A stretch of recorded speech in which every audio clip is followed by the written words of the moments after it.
আমাদের সকলের প্রিয় সোনিক স্টোরিজ আজকের জন্য নিবেদন করছে পিঠে পার্বণে চিনেপুত, লেখক ত্রৈলোক্যনাথ মুখোপাধ্যায়। ত্রৈলোক্যনাথ মুখোপাধ্যায় ছিলেন একজন বিখ্যাত বাঙালি সাহিত্যিক। বাংলা সাহিত্যের ইতিহাসে তিনি ব্যঙ্গ কৌতুক রসের স্রষ্টা হিসাবে বিশেষভাবে পরিচিত। তার জন্ম 1847 সালের 22 জুলাই রাহুতা গ্রাম, 24 পরগনা, বেঙ্গল প্রেসিডেন্সি, অধুনা পশ্চিমবঙ্গের অন্তর্ভুক্ত উত্তর 24 পরগনা জেলায়। তার কর্মজীবনের সূচনা ঘটে স্কুল শিক্ষকতার মাধ্যমে। পরবর্তীকালে তিনি ভারত সরকারের প্রতিনিধি স্বরূপ 2 বার ইউরোপের একাধিক রাষ্ট্রে কর্মসূত্রে কিছুকাল অবস্থান করেন। মাতৃভাষা বাংলা ছাড়াও তিনি ফার্সি, ওড়িয়া ইত্যাদি কয়েকটি ভাষায় দক্ষতা অর্জন করেছিলেন। তার রচিত গ্রন্থগুলির মধ্যে উল্লেখযোগ্য হল কঙ্কাবতী, ভূত ও মানুষ, ফোকলা দিগম্বর, ডমরুচরিত ইত্যাদি। পিঠে পার্বণে চিনেপুত গল্পটি একটি ছোট গল্প এবং এটি তার ডমরুচরিত নামক ছোট গল্প সংকলনে অন্তর্ভুক্ত।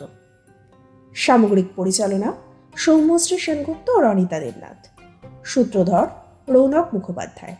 বিভিন্ন চরিত্রে পার্থ মুখার্জি, প্রীতম মজুমদার, ঝিনুক চ্যাটার্জি, আরমান মণ্ডল ও সিদ্ধার্থ মণ্ডল। সম্পাদনা ঝিনুক চ্যাটার্জি। আমাদের চ্যানেলটি লাইক, সাবস্ক্রাইব আর নোটিফিকেশনের বেল আইকন ক্লিক করে রাখুন আরও নতুন নতুন গল্প শোনার জন্য। আজকের গল্প শুরু করা যাক।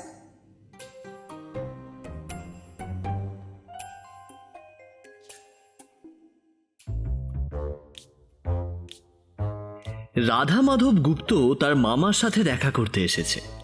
মামা ব্রহ্মদেশের কোনো এক স্থানের ডাক্তার ছিলেন। অস্ত্র চিকিৎসায় তার বিশেষ নৈপুণ্য ছিল। লোকের হাত পা কেটে তিনি অনেক টাকা উপার্জন করেছেন। সে টাকা তিনি খরচ করেননি, সঞ্চয় করেছেন। সেই জন্য তাকে একজন ধনবান লোক বলা চলে। বৃদ্ধ বয়সে কর্ম পরিত্যাগ করে তিনি দেশে এসেছেন। দেশে এসে প্রথমে তীর্থ ভ্রমণ করে কিছুকাল কাটিয়েছেন। এখন তিনি কলকাতায় এসে বাস করছেন। রাধা মাধব সেই স্থানে তার সঙ্গে দেখা করতে এসেছে। রাধা মাধব নিজে পাশ করা ডাক্তার। কলকাতায় নয়, অন্য কোনো স্থানে সে ডাক্তারি করে। প্রথম প্রথম সেই স্থানে তার ডাক্তারি ভালোই চলছিল, কিন্তু এখন তার আর সেই রূপ পসার নেই। এখন যা কিছু উপার্জন করে তাতে কষ্টে সৃষ্টে কেবল তার বাসার খরচ চলে, কিছুই সঞ্চয় হয় না। সেই জন্য রাধা মাধবের বড় ভাবনা হয়েছে। তার 4 মেয়ে, বড় মেয়েটির বয়স 13 বছর পেরিয়েছে, আর তাকে রাখা যায় না। তার বিয়ে দিতে অন্তত 2000 টাকা খরচ হবে। সেই টাকা কোত্থেকে আসবে? বহুকাল পর মামা দেশে এসেছেন। তার সাথে দেখা করা কর্তব্য বটে। তাছাড়া রাধা মাধব ভাবল, মামা মামির ছেলে মেয়ে নেই, আমি তাদের একমাত্র উত্তরাধিকারী। তাদের আমি আমার বিপদের কথা জানাবো। এখন তারা কিছু যদি আমাকে সাহায্য করে তাহলে বড় উপকার হয়। মামা মামিকে সে প্রণাম করল। রাধা মাধবকে তারা অনেক আদর করলেন। নানা রকম সুখাদ্যের আয়োজন করে মামিমা তাকে ভোজন করালেন। এইরূপে 1 দিন, 2 দিন, 3 দিন কেটে গেল, কিন্তু এখনো সে টাকার কথা তুলতে পারল না। সে কথা মুখে আনতে তার লজ্জা বোধ হলো। অনেকবার সে কথা ঠোঁটের আগায় এনেও সে বলতে পারল না। লজ্জা ব্যতীত এই কথা না বলবার আর একটা কারণ ছিল। সে দেখল তার মামা মামি দুজনেরই শরীর সুস্থ নয়। দুইজনেরই শরীর শীর্ণ হয়ে গেছে, চোখের কোণে কালি পড়ে গেছে। দুইজনেই সর্বদা অতি বিমর্ষভাবে থাকেন। মনে হয় যেন সর্বদাই কিরূপ একটা ভয়, কিরূপ একটা দুশ্চিন্তা। রাধা মাধব আরও দেখল তার মামার মাথা ন্যাড়া। তার মামার মাথায় এক গাছাও চুল নেই। একদিন সে মামাকে জিজ্ঞেস করল, আচ্ছা, বর্মায় আপনি যে স্থানে ছিলেন সে স্থানের জলবায়ু কি ভালো ছিল না? আপনারা দুজনেই অতিরিক্ত শীর্ণ হয়ে গেছেন। দেখলে বোধ হয় যেন আপনাদের শরীরে কোনো একটা রোগ আছে। না না, আমাদের শরীরে কোনো রোগ নেই। এইরকম উত্তর দিয়ে তিনি সে কথা চাপা দিতে চেষ্টা করলেন। রাধা মাধব সেই সম্বন্ধে যেন আর কোনো কথা জিজ্ঞেস না করে, এটাই মনে হলো তার ইচ্ছে। সেই জন্য রাধা মাধব আর কোনো কথাই জিজ্ঞেস করল না। কিন্তু সে বুঝল তার মামা মামির শরীরে কোনো রোগ না থাকুক, মনে কোনো রোগ হয়েছে। কোনোরূপ একটা ভয় অথবা দুর্ভাবনায় তাদের শরীর এরূপ শীর্ণ বা মলিন হয়ে গেছে। পরদিন টাকা কড়ির কথা মামা নিজেই তুললেন। মামা জিজ্ঞেস করলেন, কেমন রাধা মাধব, তুমি যে স্থানে ডাক্তারি করো সে স্থানে 2 পয়সা হয়তো? প্রথম প্রথম বেশ 2 পয়সা হতো, তারপর কোথা থেকে সে স্থানে এক অবতার এসে উপস্থিত হলো, সেই থেকে আমার আর বড় কিছু হয় না। অবতার? অবতার কিরূপ? গেরুয়া কাপড় পরা এক লোক, সেও চিকিৎসা করে জীবিকা অর্জন করে। রোগীকে কখনো ডাক্তারি, কখনো হোমিওপ্যাথি, কখনো কবিরাজি, কখনো হাকিম, কখনো স্বপ্নলব্ধ ভৌতিক ঔষধ প্রদান করে। নানাভাবে পা রেখে নানা ভঙ্গি করে সে বসতে জানে। রোগীর কাছে বসে ইঙ্গলা পিঙ্গলা নাড়ি, কুণ্ডলিনী প্রভৃতি নানান গল্প করে। সে বলে যে আমি ভূত নামাতে পারি, মৃত ব্যক্তির আত্মাকে ডাকতে পারি। যখন থেকে এই অবতারটি সেই স্থানে এসেছে, সেই থেকে আমার পশার প্রতিপত্তি একেবারেই গেছে। বড় মেয়েটির বিয়ে না দিলেও আর চলছে না। কোত্থেকে যে টাকা পাবো, সেজন্যই বড় দুর্ভাবনা হচ্ছে। সে লোকটি ভূত প্রেত সম্বন্ধে যেসব গল্প করে তা কি মিথ্যা? সমস্তই মিথ্যা। ভূত আবার কোথায়? ভূত বলে জগতে কোনো বস্তু নেই। বটে, যদি দেখতে পাও? এ বিষয়ে আমি একদমই অনভিজ্ঞ নই। মৃত ব্যক্তির আত্মাকে আহ্বান করা সম্বন্ধে ইংরেজিতে যত বই প্রকাশিত হয়েছে সেই সবই আমি পড়েছি। যে প্রণালী অবলম্বন করে আত্মাকে আহ্বান করতে হয় বন্ধু বান্ধবদের সাথে, তা করে আমি অনেক দেখেছি। যেখানে ভূত আছে বলে শুনেছি, একলা নির্ভয়ে সেই স্থানে রাত কাটিয়েছি। ভূত দেখার জন্য রাত্রিবেলায় একলা শ্মশানে মশানে অনেক ঘুরেছি। 1 দিন 2 দিন নয়, 3 বছর এরূপ চেষ্টা করেছি, কিন্তু ভূতের চিহ্ন মাত্র আমি দেখতে পাইনি।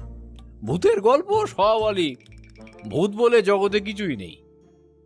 যদি প্রত্যক্ষ তোমাকে দেখাতে পারি?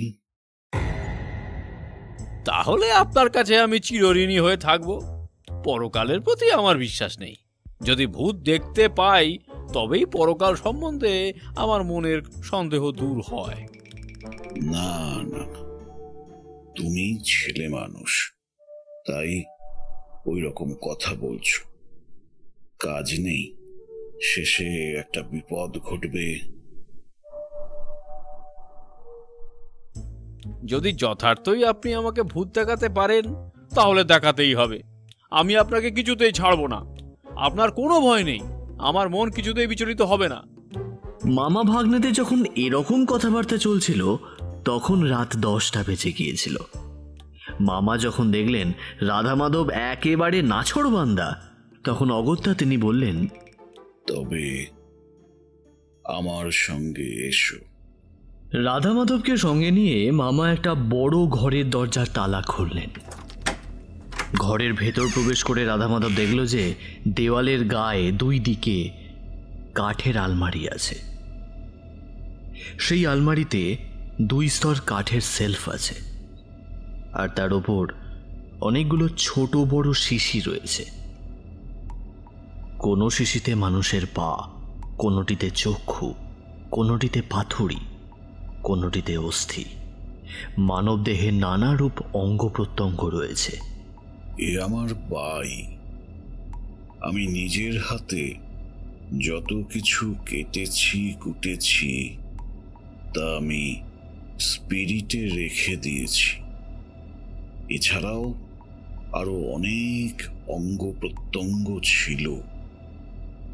আমার বাড়িতে একবার আগুন লেগে তার বেশিরভাগই নষ্ট হয়ে গিয়েছে। ঘরের পাশে একখানা কোচ ছিল। মামা বললেন, এই কোচের উপর আমি তোমার বিছানা করে দিচ্ছি। এই ঘরে একলা শুতে পারবে? আমি একটা ল্যাম্প এনে দিচ্ছি। ল্যাম্প জ্বলুক, অন্ধকারে থেকে কাজ নেই। স্বচ্ছন্দে আমি এই ঘরে একলা শুয়ে থাকবো, অন্ধকার ঘরেও আমার ভয় করবে না। বেশ কথা। তুমি কিছু দেখবে কি না দেখবে সে কথা এখন তোমাকে বলবো না। এখন বললে আগে থেকে তোমার মনে একটা সংস্কার জন্মে যাবে। মামা নিজের হাতে কোচের ওপর বিছানা করে দিলেন। ঘরের পাশে ছোট একটা টেবিল ছিল, সেই টেবিলের উপর ল্যাম্প রেখে তিনি বললেন, রাধা মাধব, এখন আমি চললাম। এই পাশের ঘরেই আমি শুই। রাতে আমার ঘুম হয় না। প্রয়োজন পড়লে তুমি আমাকে ডাকবে, আমি তৎক্ষণাৎ উপস্থিত হব। মামা চলে গেল। রাধামাধব ঘরের দরজা ভালোভাবে বন্ধ করে দিল। তার ঘরের অন্য দরজা জানলাগুলো ভালোভাবে বন্ধ আছে কিনা তাও পরীক্ষা করে দেখে নিল। অবশেষে ল্যাম্পের আলো কমিয়ে দিল। ল্যাম্প মিটমিট করে জ্বলতে লাগলো, কিন্তু ঘরের সকল বস্তু স্পষ্টভাবে দেখা যেতে লাগলো। আজ সমস্ত রাত জেগে কাটাবো, এইরূপ প্রতিজ্ঞা করে কোচের উপর রাধামাধব শুয়ে পড়ল। কিন্তু 1 ঘন্টা পরেই সে গাঢ়ভাবে ঘুমিয়ে পড়ল। কতক্ষণ ঘুমিয়েছিল তা সে বলতে পারবে না। হঠাৎ তার ঘুম ভেঙে গেল। ঘরের ভেতর ঠক ঠক শব্দ হচ্ছিল। সেদিকে সে তাকিয়ে দেখল যে আলমারির ধারে ধারে একজন পুরুষ মানুষ ঘুরে বেড়াচ্ছে। নিজের হাতে রাধামাধব ঘরের দরজা জানলা বন্ধ করেছিল। বাইরে থেকে ঘরের ভেতরে লোক আসার সম্ভাবনা ছিল না। মানুষ নয়, ভূত। রাধামাধবের মনে এই বিশ্বাস হবার পর ভয়ে প্রাণের মধ্যে তার গুড়ু গুড়ু করে উঠল। সর্বাঙ্গে রোমাঞ্চ হলো, চিৎকার করে ফেলে আর কি। এমন সময় মনকে দৃঢ় করে সে ভাবতে লাগলো, পৃথিবীতে ভূত নেই, থাকলেও তাকে আমি ভয় করি না। চিরকাল লোকের কাছে আমি এরূপ সাহসের কথা বলেছি। আজ যদি ভয় বিহ্বল হয়ে চিৎকার করে ফেলি, তাহলে সকলের কাছে আমি হাসির পাত্র হব। অতএব প্রাণ থাকুক আর নাই থাকুক, কিছুতেই আমি চিৎকার করব না। রাধামাধব এইরূপ মনকে আশ্বাস দিয়ে ভূত কি করে চুপ করে তা দেখতে লাগলো। আলমারির উপর যেসব শিশি সাজানো ছিল, ভূত একে একে সেই সব শিশি অতি মনোযোগের সাথে নিরীক্ষণ করতে লাগলো। কোনো শিশি আবার হাতে নিয়ে নেড়ে চেড়ে দেখতে লাগলো। ঘরের অপর প্রান্ত থেকে শিশি দেখতে দেখতে ভূত রাধামাধবের দিকে অগ্রসর হতে লাগলো। কিছুটা কাছে এলে রাধামাধব দেখল ভূতটির মাথা ন্যাড়া। আরো একটু কাছে এলে সে দেখল তার পিছনের দিকে লম্বা বেনি ঝুলছে। বিনুনি দেখে রাধামাধব ভাবল যে এটা দেশি ভূত নয়, চীনে ভূত। অর্থাৎ কিনা কলকাতায় যারা জুতো গড়ে ও সূত্রধরের কাজ করে সেই চীন দেশের লোকের ভূত। আরো একটু কাছে আসলে সে দেখল তার পাণ্ডু বর্ণের মুখ দেখে রাধামাধব মনে মনে নিশ্চিন্ত হল যে সে চীনে ভূতি বটে। তার পোশাকও সেই রূপ ছিল। নিম্নদেহে নীল বর্ণের ঢিলাঢালা ইজের তারা ও ঊর্ধ্বদেশে সেই বর্ণেরই ঢিলে ঢালা ঘুন্টিওয়ালা জামার দ্বারা আচ্ছাদিত ছিল। আলমারির ধারে ধারে ঘরের 2 দিক ঘুরে ভূত একে একে সমস্ত শিশিগুলো নিরীক্ষণ করে দেখল। যখন সব শিশি দেখা হয়ে গেল, তখন সে খুব দুঃখজনকভাবে এক দীর্ঘশ্বাস ছাড়ল। তার মুখ বিষণ্ণ হলো, তার চোখ দিয়ে ফোঁটায় ফোঁটায় জল পড়তে লাগলো।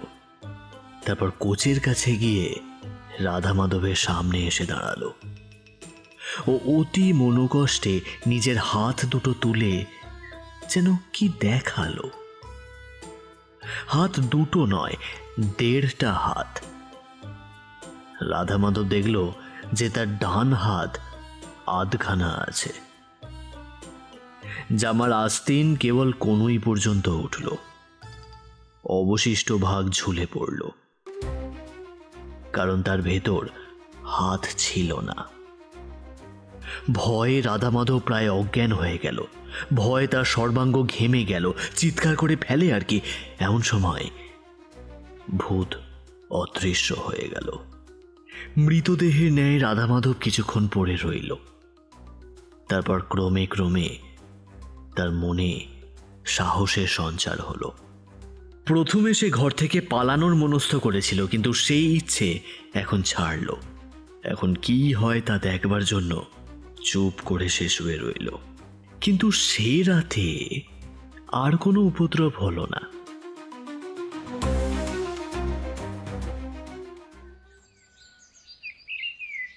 সকাল হলে রাধা মাধব উঠে পুনরায় ঘরের দরজা জানলাগুলো পরীক্ষা করে দেখল যে দরজা জানলাগুলো যেভাবে সে বন্ধ করেছিল সেভাবেই আছে। তাকে ভয় দেখানোর জন্য বাইরে থেকে যে কেউ আসবে সে উপায় নেই। এরপর মামার সাথে দেখা হলো। মামা বললেন, রাতে যে তুমি কিছু দেখেছ, তোমার মুখ দেখে তা আমি বুঝতে পারছি। তোমার মামির ও আমার এটাই রোগ। এটার জন্যই আমাদের শরীর শীর্ণ হয়ে যাচ্ছে ও দিন দিন আমাদের আয়ুক্ষয় হচ্ছে। এটার জন্যই আমরা শীঘ্রই মৃত্যু মুখে পতিত হব। যাই হোক, এটার বিশদ বিবরণ আজ দিনের বেলায় তোমাকে আমি দেব। সেই দিন আহারের পর মামা ভাগ্নে এক স্থানে বসে গল্পগুজব করতে লাগলো। সেই সময় মামা বললেন, বর্মায় যে স্থানে আমি কাজ করতাম সে স্থানের হাসপাতাল আমার অধীনে ছিল। নিম্নপদস্থ ডাক্তাররা বড় বড় অস্ত্র চিকিৎসা করতে খুব বেশি সুবিধা পান না, কিন্তু এই হাসপাতালে আমার সেই সুবিধা ছিল। অঙ্গছেদনাদি ও অনেক বড় বড় অস্ত্র চিকিৎসা আমি করেছি। কোনো লোকের অঙ্গচ্ছেদন করলে সেই ছেদিত অঙ্গটি স্পিরিটপূর্ণ শিশির ভেতর রাখা আমার বাই ছিল। যে ঘরে গত রাতে তুমি শুয়েছিলে সে ঘরে সেই রূপ অনেকগুলো অঙ্গ প্রত্যঙ্গ আছে। বর্মা চীনের কাছেই। চীন দেশের অনেক লোক এদেশে বাস করেছে। একদিন একজন চীনেম্যান আমার হাসপাতালে এলো। আমি দেখলাম যে তার ডান হাতের কনুই পর্যন্ত পচে গেছে। আমি তাকে বললাম, ওহে শোনো, হাতটা কেটে না ফেললে কিছুতেই তোমাকে বাঁচানো যাবে না। প্রথমবারে সে এই কথায় রাজি হলো না। তারপর যখন দেখল যে হাত না কাটলে কিছুতেই তার প্রাণ বাঁচবে না, তখন সে অগত্যা রাজি হলো। অজ্ঞান করে কনুই পর্যন্ত আমি তার হাত কেটে ফেললাম। তারপর যথারীতি সেই হাত আমি স্পিরিট পূর্ণ শিশিতে রাখলাম। পুনরায় জ্ঞান ফেরা মাত্র চীনে রোগী নিজের কাটা হাত দেখতে চাইল। পাছে ভয় পায়, সেই জন্য প্রথমে আমি তাকে দেখাতে চাইলাম না। কিন্তু কাটা হাত দেখবার জন্য সে এতই উদ্গ্রীব হলো যে তাকে না দেখিয়ে আমি থাকতে পারলাম না। হাসপাতালের যে খাটের উপর সে শুয়েছিল শিশিটিকে সেখানে নিজের পাশে রেখে বাম হাত দিয়ে সে অনেকক্ষণ নেড়ে ছেড়ে দেখল। তারপর একটা দীর্ঘ শ্বাস ফেলে শিশিটি সে তার 4 পায়ের নিচে রেখে দিল। সেই দিন থেকে সে এক মুহূর্তের জন্য শিশিটি চোখের আড়াল করত না, আর দিনের মধ্যে অনেকবার তাকে খাটের উপর তুলে অতি স্নেহের সাথে নেড়ে ছেড়ে দেখত। কিছুদিন পর সে রোগমুক্ত হলো। হাসপাতাল থেকে যাবার আগে আমি তামাশা করে তাকে জিজ্ঞেস করলাম, ডাক্তারকে বিদায় করবে না? চীনে উত্তরে বলল, আমি দুঃখী লোক, আমি আপনাকে কি দিতে পারি? আমি বললাম, তোমার হাতটি আমাকে দান করো। তার মুখ বিষণ্ণ হলো। সে বলল, ডাক্তার বাবু, আমাকে ক্ষমা করবেন, হাতটা আমি আপনাকে দিতে পারবো না। আমার যখন মৃত্যু হবে তখন আমার দেহের সাথে এই হাতটিও কবর দিতে হবে। তা না করলে পরলোকে আমাকে ঠুঁটো হয়ে বেড়াতে হবে। আমরা চীনের লোক, সেই জন্যই হাত পা অথবা মুন্ডচ্ছেদনকে বড় ভয় করি।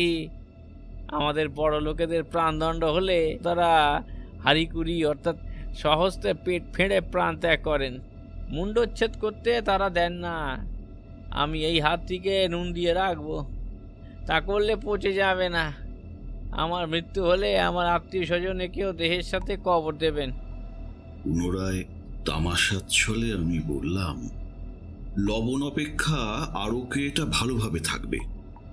তারপরে তোমার কাছের থেকে আমার কাছে হাতটা আরো বেশি ভালো অবস্থায় থাকবে, কারণ এরূপ বস্তু ভালো রূপে রাখবার জন্য আমার কাছে মশলা আছে, আর কিভাবে রাখতে হয় তাও আমি জানি। তোমার কাছের হাতটা নিশ্চয়ই পচে যাবে। পচা হাত নিয়ে শেষে পরলোকে যাবে কি? আমার কথাগুলো লোকটির মনে লাগলো। উৎফুল্ল নয়নে আমার দিকে চেয়ে সে বলল, আমার মৃত্যুর পর আমার আত্মীয় স্বজনরা এসে হাতটি প্রার্থনা করলে যদি এটা ফিরিয়ে দেবার আপনি প্রতিজ্ঞা করেন, তাহলে আপনার কাছে রেখে দিতে পারি। আমার কুবুদ্ধি, আমি সেই রূপ প্রতিজ্ঞা করলাম। একবার নয়, লোকটি বারবার আমাকে 3 সত্য করালো। তারপর শিশিটি আমার হাতে দিয়ে চলে গেল।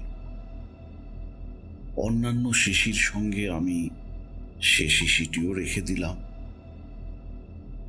আমি যে বাড়িতে থাকতাম তা কাঠের তৈরি ছিল। কিছুদিন পর আমার বাড়িতে আগুন লাগল। অন্যান্য জিনিসের মধ্যে অনেকগুলি শিশিও আমার নষ্ট হয়ে গেল।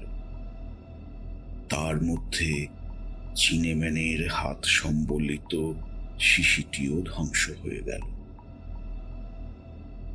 যাই হোক, চীনের কথা আমি একেবারে ভুলেই গিয়েছিলাম। তার হাতের কথা অথবা আমার প্রতিজ্ঞার কথা একবারও আমার মনে উদয় হয়নি। 5 বছর কেটে গেল।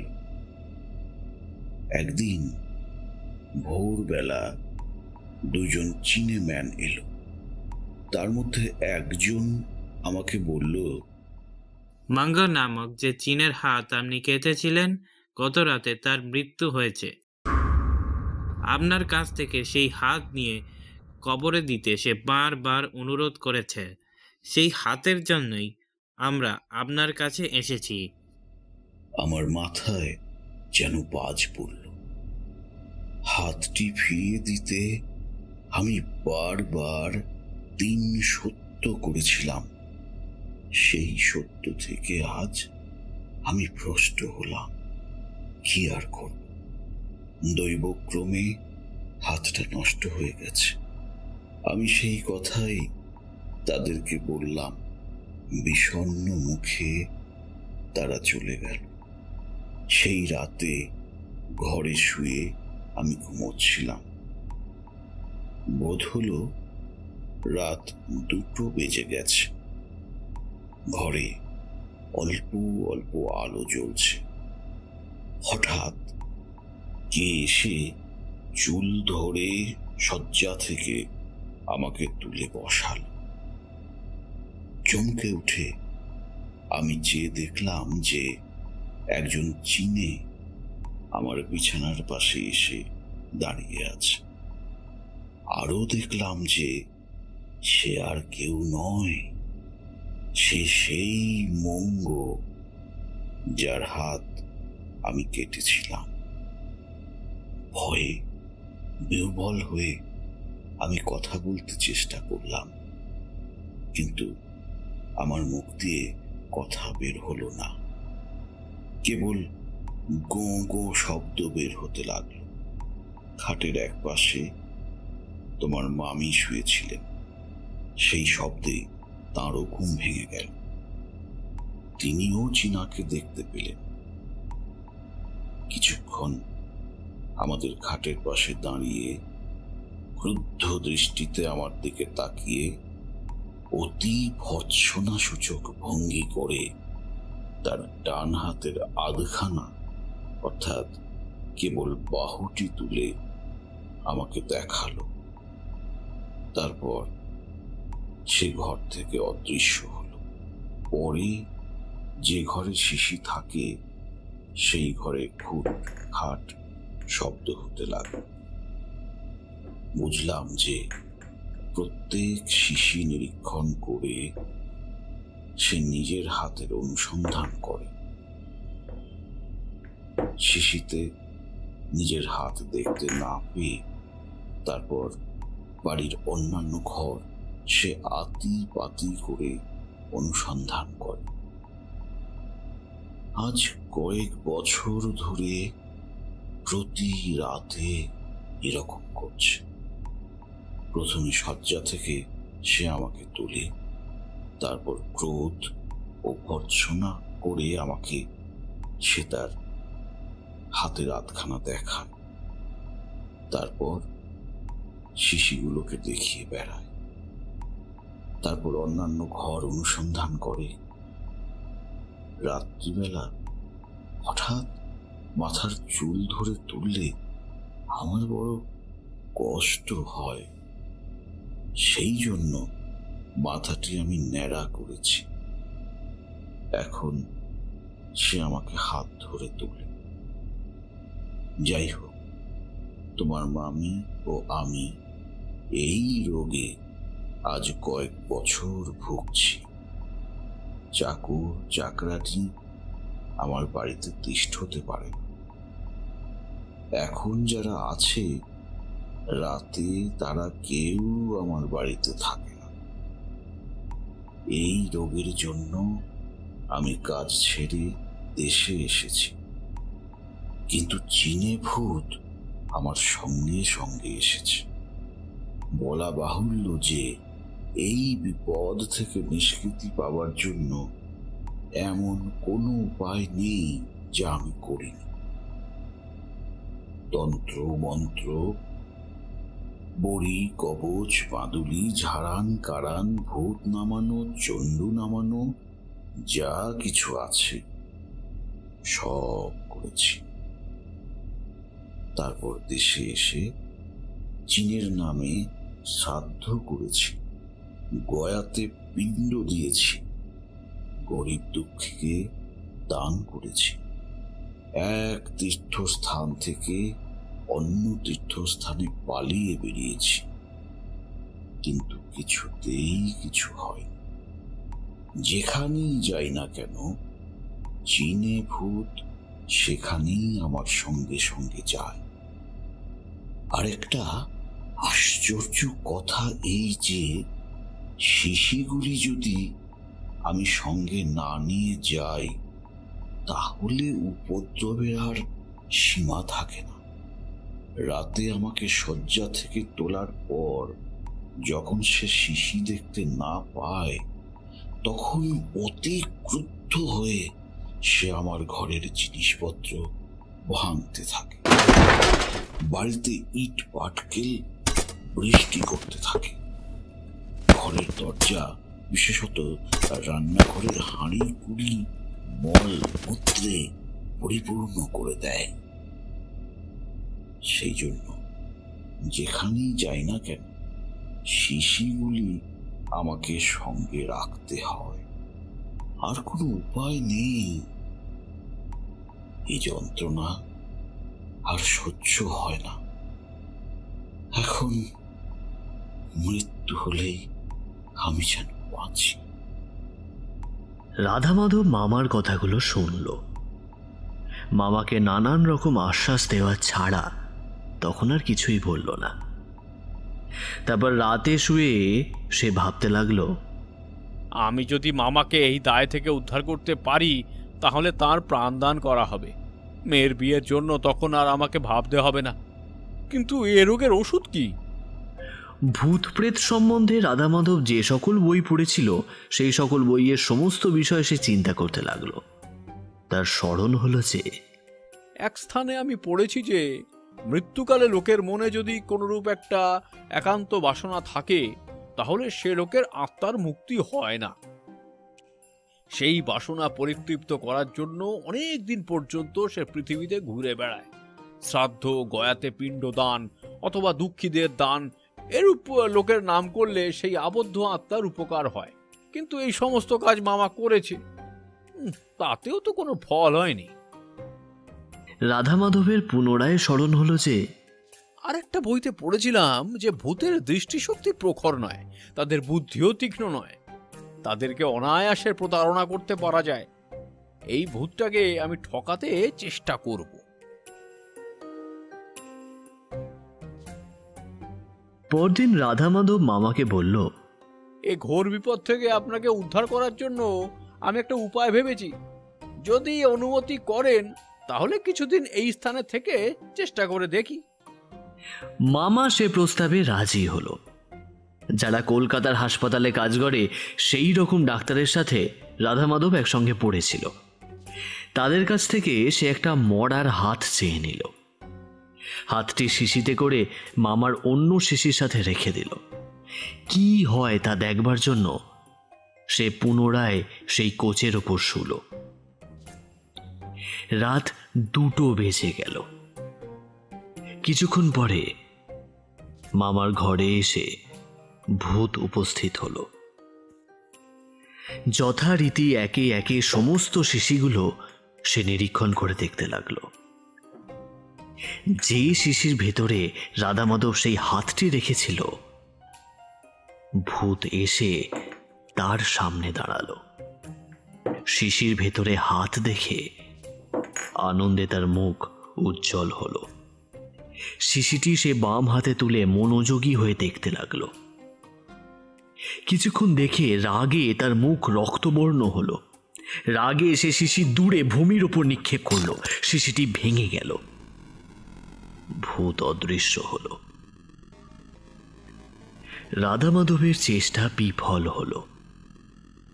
ভূত প্রতারিত হলো না। কেন এরকম হলো তা রাধামাধব ভাবতে লাগলো। ভেবে চিন্তে অবশেষে সে স্থির করল যে বাঙালি অথবা হিন্দুস্তানির হাত দিয়ে ভূতকে ভোলানো যাবে না। হাসপাতালে চিনেম্যানের হাত চাই, কিন্তু চিনেম্যানের হাত সহজে পাওয়া যায় না। তথাপি রাধামাধব নিরাশ হল না। এরূপ হাতের জন্য বন্ধুদের সে বলে রাখল। দৈবক্রমে একসময় একজন চীনে সূত্রধর তেতলার ভাড়া থেকে পড়ে গিয়েছিল। সে একেবারে মরেনি, তার একটা হাত ভেঙে গিয়েছিল। সেই হাতটি ছেদ করা হলো। রাধামাধব সেই হাতটি পেল। পূর্বের মতো হাতটি শিশিতে রেখে পুনরায় সে কোচের ওপর শুয়ে পড়ল। রাত 2টোর পর ভূত যথারীতি উপস্থিত হয়ে শিশিগুলো পরীক্ষা করে দেখতে লাগলো। হাত সম্বলিত শিশি আজ দেখেও প্রথমে তার আনন্দ হলো, কিন্তু আজও সে আগের মতো ক্রুদ্ধ হয়ে শিশিটি আছড়ে ফেলে দিল। শিশিটি ভেঙে গেল। রাধা মাধবের চেষ্টা এবারেও বিফল হলো। কেন এমন হলো তা সে বুঝতে পারল না।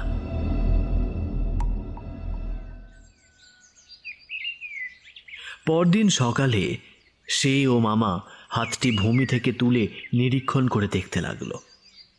কিছুক্ষণ দেখে মামা বললেন, ও বুঝেছি, এটা বাম হাত। চীনে ভূতের ডান হাত আমি কেটেছিলাম। বাম হাত দেখে সে জানতে পেরেছে যে এটা জাল হাত, তার নিজের নয়। সেই জন্য সে রাগ করে ফেলে গেছে। রাধামাধব বুঝল যে এটাই প্রকৃত কারণ। সেই দিন থেকে চিনেম্যানের ডান হাতের জন্য সে সন্ধান করতে লাগলো, কিন্তু 1 মাস পেরিয়ে গেল, তথাপি এরূপ কোনো হাতে জোগাড় করতে পারল না।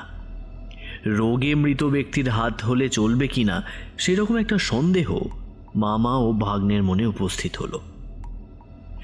এমন সময় চীনের লড়াই শুরু হলো।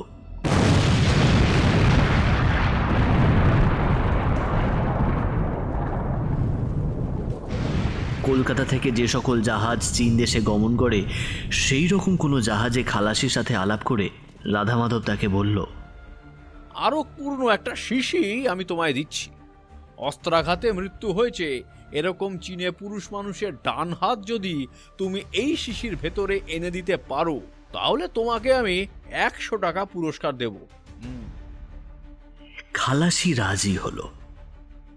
অস্ত্রাঘাতে সে সময় অনেক চীনে মৃত্যুবরণ করেছিল, সুতরাং এরূপ একটা হাতের জোগাড় করতে খালাসিকে বেশি কষ্ট করতে হয়নি।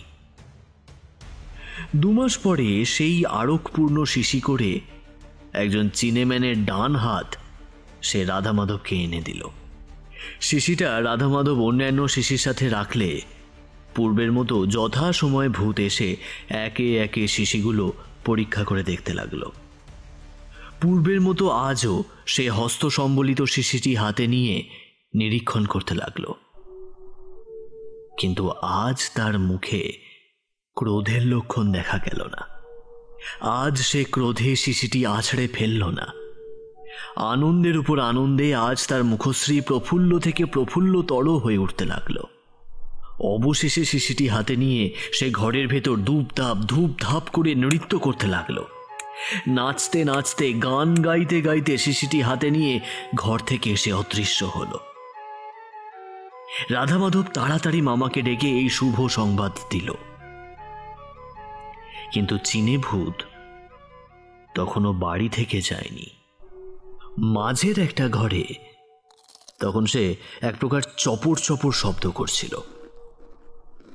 মামা মামি ও রাধামাধব সেই ঘরের দরজার কাছে গিয়ে দাঁড়ালো। সে ঘরে আলো জ্বলছিল। দরজার ফাঁক দিয়ে সকলে দেখল যে ঘরের মাঝখানে বসে চীনে ভূত থালা ও অনেকগুলো বাটি থেকে কি সব খাচ্ছে। মামি তখন এসে বললেন, আজ পৌষ সংক্রান্তি, আজ আমি নানাবিধ পিঠে তৈরি করেছিলাম। তাই মনে মনে ভাবলাম যে আহা, এই চীনে ভূতটি প্রায় প্রতিদিন আমাদের বাসায় আসে, তাকে কিছু দেব না তাই কি হয়? তাই ওই থালা বাটিতে নানা রকম পিঠে পরমান্ন সাজিয়ে রেখে দিয়েছিলাম ঘরেতে।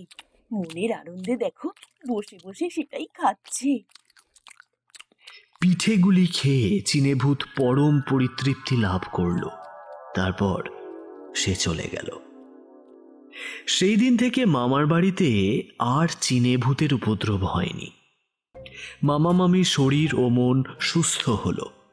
সেদিন থেকে মহা সুখে তারা দিন কাটাতে লাগলো। মামা এখন মাথায় চুল রেখেছেন। রাধামাধবকে তিনি বলেন, তোমার বুদ্ধি বলে আমরা এই নিদারুণ যন্ত্রণা থেকে মুক্তি লাভ করেছি। তুমি আমার বাড়িতে এসে থাকো। আমি যথেষ্ট অর্থ সঞ্চয় করেছি। টাকার জন্য তোমাকে আর ভাবতে হবে না। রাধা মাধব এখন মামার বাড়িতেই থাকছে।